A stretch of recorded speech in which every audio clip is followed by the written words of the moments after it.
देखिए, प्रधानमंत्री जी के आज राष्ट्र के नाम संबोधन ने हर भारतीय का जो सीना है वो गर्व से भर दिया।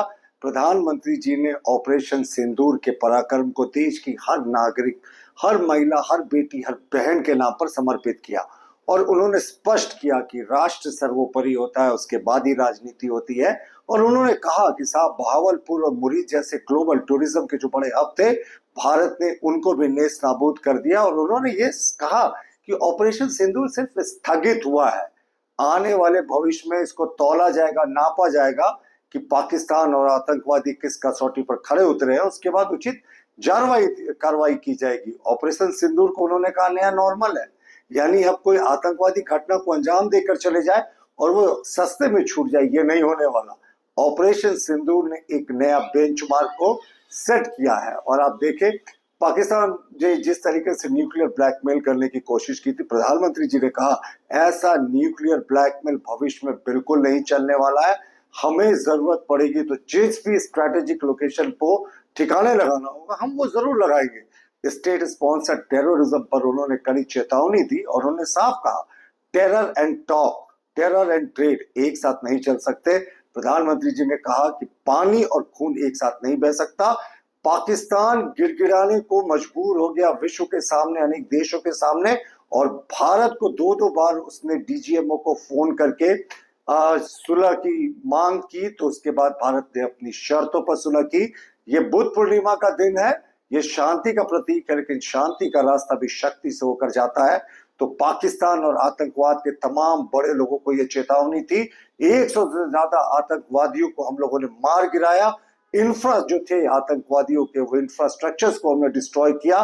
तो भविष्य में लंबे समय तक पाकिस्तान और आतंकी इस मार को नहीं भूलेंगे। प्रधानमंत्री जी के उस उद्बोधन ने पूरे देश में उत्साह की एक लहर से ले आई।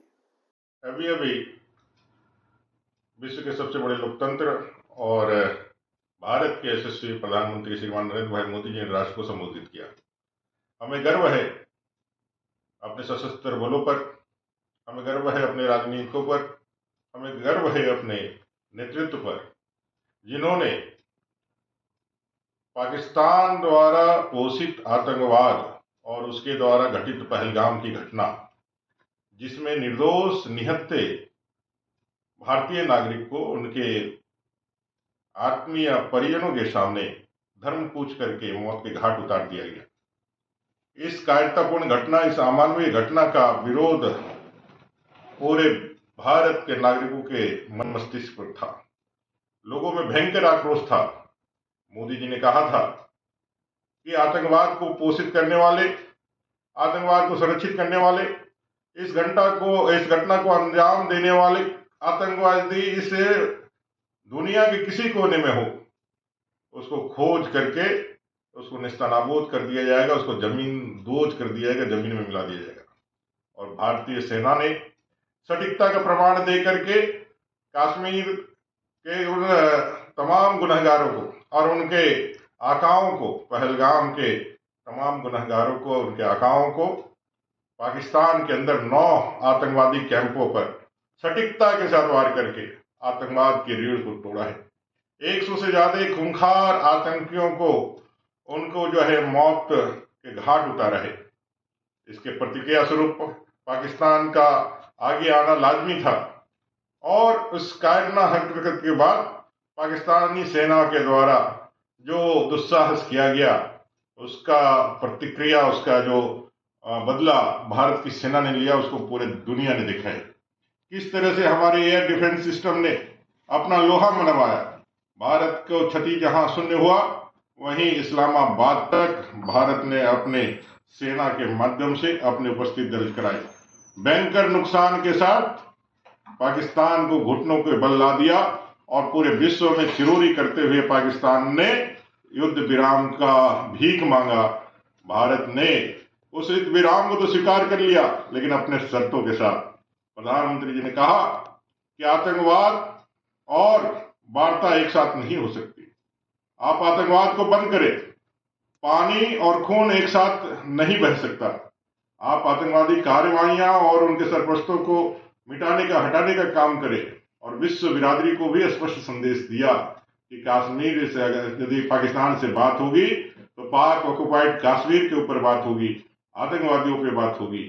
हम आज बड़े गर्व के साथ कह सकते हैं अब भारत एक नया भारत है जो अपने शौर्य सामर्थ्य के साथ, अपने पराक्रम के साथ, जहां पूरे विश्व अपनी ताकत का एहसास कराता है, वहीं यह अपने नागरिकों के सुरक्षा के लिए किसी भी हद तक जा सकता है। ये नया भारत है जो अपने नागरिकों के संप्रभुता के लिए, रक्षा के लिए किसी भी हद तक जा करके न्यूक्लियर ब्लैकमेलिंग को भी इनकार कर सकता है। आने वाले समय में भारत और तीव्रता के साथ अपने दुश्मनों को अपनी ताकत का एहसास कराएगा। इस संकल्प के साथ इस ऑपरेशन सिंदूर की सफलता के लिए अपने सशस्त्र बलों के समन्वय को, अपने राजनयिकों को, अपने नेतृत्व को, अपने जो हमारा नेतृत्व है मोदी जी और पूरी टीम को, अपनी सेना की पूरी टीम को, राजनयिकों की पूरी टीम को और भारत के 1 अरब 40 करोड़ जनता को मैं बधाई देता हूं। आपकी एकता ही हमारे इस भारत को आगे बढ़ाने के और आतंकवाद से लड़ने का एकमात्र रास्ता है। आप सबको बधाई देते हुए पुनः एक बार जय हिंद, जय भारत, भारत माता की जय। हमसे जुड़े रहने के लिए हमारे YouTube चैनल को सब्सक्राइब करें और नई वीडियो की नोटिफिकेशन के लिए बेल आइकॉन को दबाएं।